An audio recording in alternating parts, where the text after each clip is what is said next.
आज है 16 मई 2025 दिन शुक्रवार। Welcome back to clean news UP. चलिए देखते हैं उत्तर प्रदेश की 25 फटाफट बड़ी खबरों को। बीज उत्पादन में आत्मनिर्भर बनाने के लिए यूपी में बनाए जाएंगे 5 सीड पार्क। यूपी को बीज उत्पादन के क्षेत्र में आत्मनिर्भर बनाने के लिए कैबिनेट ने प्रदेश में 5 सीड पार्कों की स्थापना के प्रस्ताव को कैबिनेट ने मंजूरी दे दी है। पूर्व प्रधानमंत्री चौधरी चरण सिंह के नाम पर स्थापित किए जाने वाले सीड पार्क को प्रदेश के 5 क्लाइमेटिक जोन में चरणबद्ध तरीके से स्थापित किया जाएगा। इस योजना के तहत पहले सीड पार्क की स्थापना लखनऊ के अटारी स्थित राजकीय कृषि प्रक्षेत्र की 130.63 एकड़ भूमि पर की जाएगी, जिस पर 266.70 करोड़ रुपए का अनुमानित व्यय होगा। यूपी के शहरों में अब और तेजी से हो सकेगा विकास, अमृत 2 में बदलाव। यूपी की योगी सरकार ने शहरों में विकास कार्य को तेजी से कराने के लिए अटल मिशन फॉर रिजुवेनेशन और अर्बन ट्रांसफॉर्मेशन में निकायों की देय अंश राशि घटा दी। निकायों की अंश राशि को घटाकर क्रमशः 8, 4 व 2% कर दिया गया। इस फैसले के चलते निकायों के पास अब विकास के लिए ज्यादा धनराशि उपलब्ध हो सकेगी।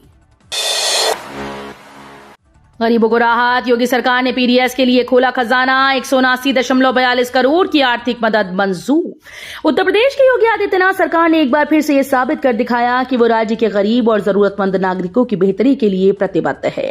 खाद्य सुरक्षा को सर्वोच्च प्राथमिकता देते हुए प्रदेश सरकार ने राष्ट्रीय खाद्य सुरक्षा अधिनियम के तहत सार्वजनिक वितरण प्रणाली को सशक्त करने के लिए 189.42 करोड़ रुपए की भारी भरकम धनराशि स्वीकृत की।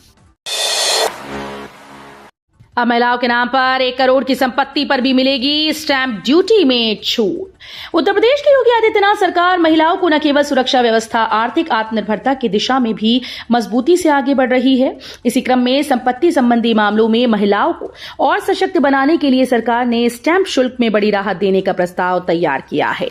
ये प्रस्ताव स्टैंप और पंजीकरण विभाग के द्वारा मुख्यमंत्री योगी आदित्यनाथ के समक्ष प्रस्तुत किया गया।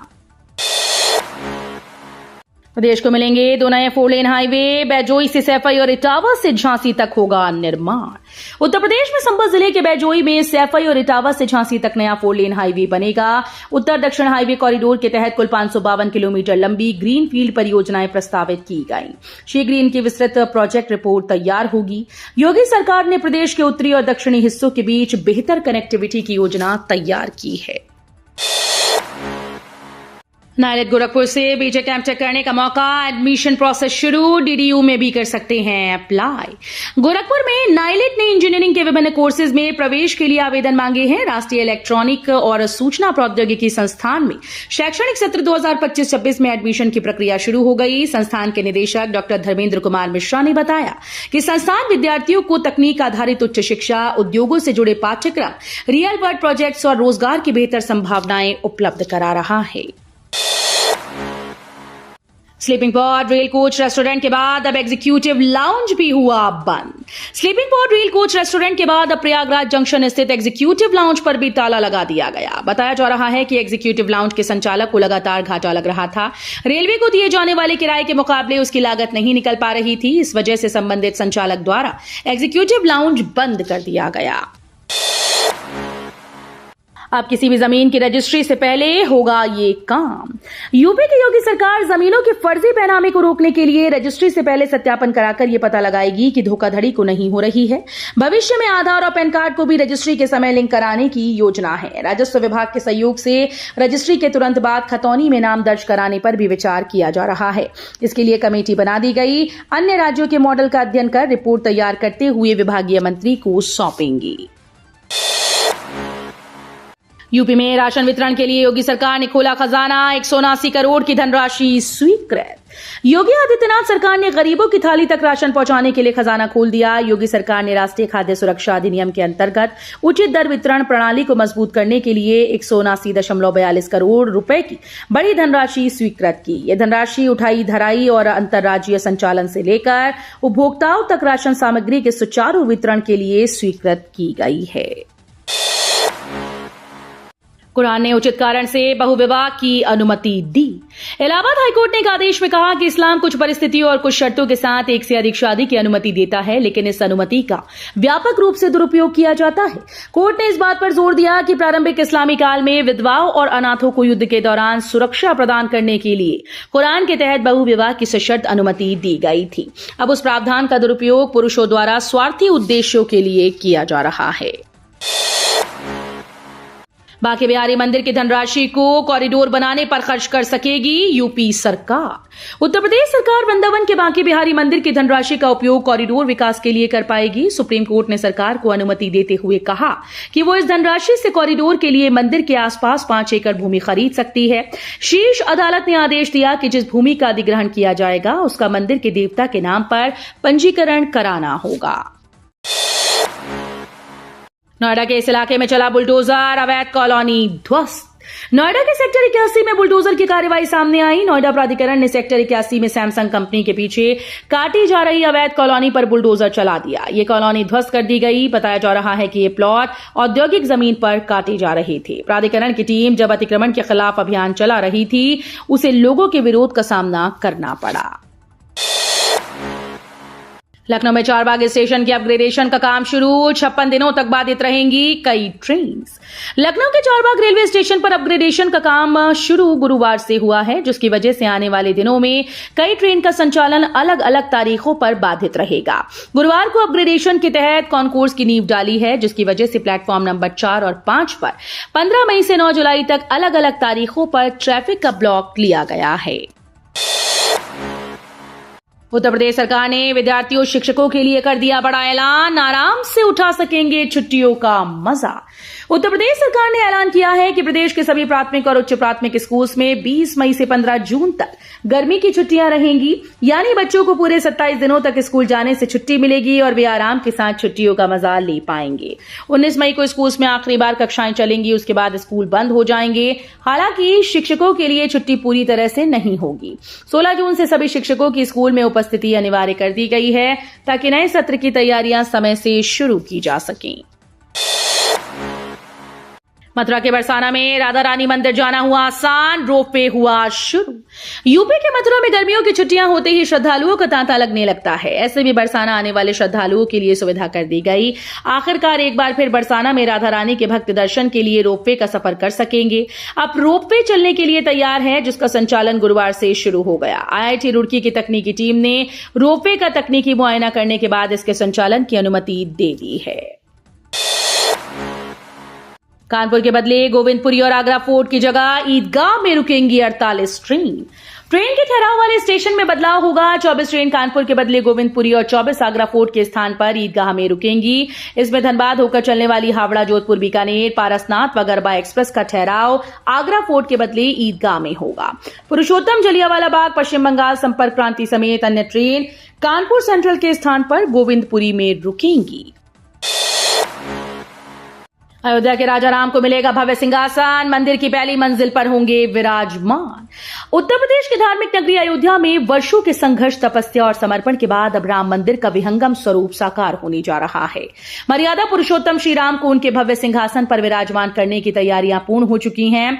23 मई को श्री राम जन्मभूमि मंदिर के प्रथम तल पर भगवान राम को उनके भव्य सिंहासन पर विराजित किया जाएगा। यह दिन हर राम भक्त के लिए अत्यंत विशेष होगा। इस अवसर पर मंदिर के प्रथम तल पर विशेष रूप से निर्मित मूर्तियों की स्थापना की जाएगी। रामगोपाल यादव के बयान पर भड़के सीएम योगी, कहा देश की अस्मिता का भी घोर अपमान है। समाजवादी पार्टी के राष्ट्रीय महासचिव और राज्यसभा सांसद प्रोफेसर रामगोपाल यादव के बयान के बाद उत्तर प्रदेश की राजनीतिक सरगर्मी बढ़ गई। उत्तर प्रदेश के मुख्यमंत्री योगी आदित्यनाथ ने रामगोपाल यादव पर करारा हमला बोला और इसे सेना के शौर्य और देश की अस्मिता का घोर अपमान बताया है। आतंकवाद के खिलाफ फतवा जारी, बरेलवी उलमा बोले इस्लाम शांति और अमन का धर्म।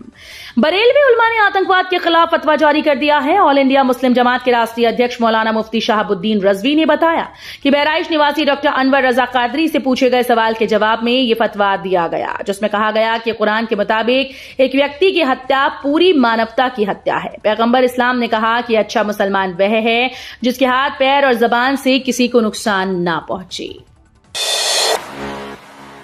बर्ड फ्लू को लेकर केंद्रीय पक्षी अनुसंधान संस्थान में सतर्कता, ढकवाए जा रहे जल स्रोत। गोरखपुर में मृत बाघिन के शव में एवियन इन्फ्लुएंजा H5 वायरस की पुष्टि होने के बाद केंद्रीय पक्षी अनुसंधान संस्थान बरेली में बचाव के प्रयास शुरू हो गए हैं। जल स्रोतों को ढकवाया जा रहा है। संस्थान निदेशक डॉक्टर अशोक कुमार तिवारी के मुताबिक परिसर में पहले से ही बचाव के इंतजाम है, फिर भी अतिरिक्त सतर्कता बरती जा रही है। डीएनडी की खाली पड़ी जमीन को वापस लेने की तैयारी। डीएनडी पर खाली पड़ी जमीन को वापस लेने की कवायद नोएडा प्राधिकरण ने शुरू कर दी है। प्राधिकरण टोपोग्राफिकल सर्वे कराएगा। इसके लिए प्राधिकरण ने टेंडर जारी कर दिया। एजेंसीज 28 मई तक आवेदन कर सकती हैं। पहले उच्च न्यायालय और फिर सुप्रीम कोर्ट के आदेश के बाद से डीएनडी टोल फ्री चल रहा है। लाइन में सेमीकंडक्टर कंपनीज, नोएडा जेवर की बल्ले बल्ले। गौतम बुद्ध नगर को देश में सेमीकंडक्टर का प्रमुख केंद्र बनाने की दिशा में ठोस पहल की गई। नोएडा में सेमीकंडक्टर डिजाइन केंद्र की शुरुआत करने के बाद केंद्र सरकार ने यमुना प्राधिकरण क्षेत्र जेवर में इसका प्लांट लगाने को मंजूरी दी। जेवर में 4 और कंपनीज इकाई लगाने के लिए तैयार हैं। नोएडा एयरपोर्ट के पास उत्तर प्रदेश का पहला सेमीकंडक्टर पार्क विकसित किया जा रहा है। ऑपरेशन सिंदूर के बीच गुड न्यूज, दुनिया को हथियार बेचने में भारत ने लगाई बड़ी छलांग। पाकिस्तान के खिलाफ ऑपरेशन सिंदूर के बीच डिफेंस के मोर्चे पर भारत के लिए गुड न्यूज है। देश ने विदेश में हथियार बेचने के मामले में बड़ी छलांग लगाई। भारत पाकिस्तान तनाव के बीच भारत के रक्षा निर्यात पर ध्यान केंद्रित किया जा रहा है। आत्मनिर्भर भारत के लिए किए जा रहे प्रयासों के बीच भारत का रक्षा निर्यात पिछले वित्त वर्ष 2024-25 में 23,622 करोड़ रुपए के रिकॉर्ड उच्च स्तर पर पहुंच गया। पिछले वित्त वर्ष के 21,083 करोड़ रुपए के आंकड़े की तुलना में ये 2,539 करोड़ रुपए की वृद्धि दर्शाता है, जो 12.04% की वृद्धि के बराबर है। पंचायत भवन अब ग्राम सचिवालय कहलाएंगी। मुख्यमंत्री योगी आदित्यनाथ ने गुरुवार को सुबह सपा प्रमुख और कैबिनेट मंत्री ओपी राजभर के पंचायती राज विभाग की समीक्षा की। बैठक में ग्राम पंचायतों को आत्मनिर्भर और तकनीकी रूप से सक्षम बनाने के लिए राज्य सरकार के द्वारा किए जा रहे प्रयासों की सराहना करते हुए उन्हें और अधिक प्रभावी बनाने के निर्देश दिए। उन्होंने कहा कि ग्राम सचिवालय की अवधारणा को नीति आयोग ने एक मॉडल के रूप में स्वीकार किया है। उत्तर प्रदेश की योगी सरकार का बड़ा फैसला, ये काम करने पर मिलेगी 5 करोड़ तक की सब्सिडी। उत्तर प्रदेश सरकार की योगी सरकार ने डेयरी उद्योग को बढ़ावा देने और ग्रामीण क्षेत्रों में रोजगार के अवसर सृजित करने के उद्देश्य से उत्तर प्रदेश दुग्धशाला विकास और दुग्ध उत्पादन प्रोत्साहन नीति 2022 में महत्वपूर्ण संशोधन करते हुए बड़ा कदम उठाया। हाल ही में हुई कैबिनेट बैठक में इस नीति को खाद्य प्रसंस्करण उद्योग नीति 2023 के बराबर सुविधाएं देने का निर्णय लिया गया है। अब प्रदेश में दुग्धशाला की स्थापना पर कुल लागत का 35% अनुदान अधिकतम 5 करोड़ रुपए तक सरकार के द्वारा दिया जाएगा। तो ये थी आज की 25 फटाफट बड़ी खबरें। अगर आपको न्यूज पसंद आई हो तो वीडियो को लाइक और शेयर जरूर करें। धन्यवाद।